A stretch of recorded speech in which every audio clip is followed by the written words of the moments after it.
If you want to check the activation date on Xiaomi 15T or 15T Pro, then we have a couple of ways that allow you to do so. For example, we can open settings.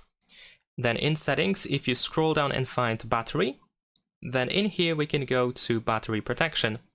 And now we can find the first use date. So over here we can see the month and the year when the battery was used for the first time.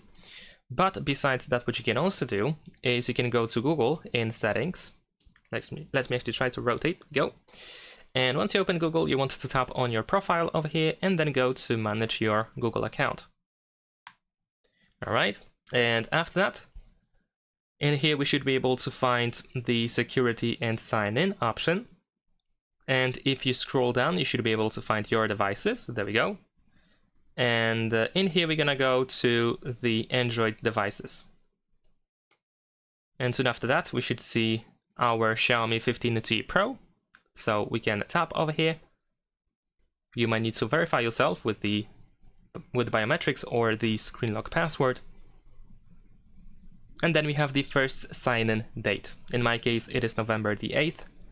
And what is quite important over here is that the first sign-in date is only relevant if you actually signed into the selected Google account on the first day when you got your phone.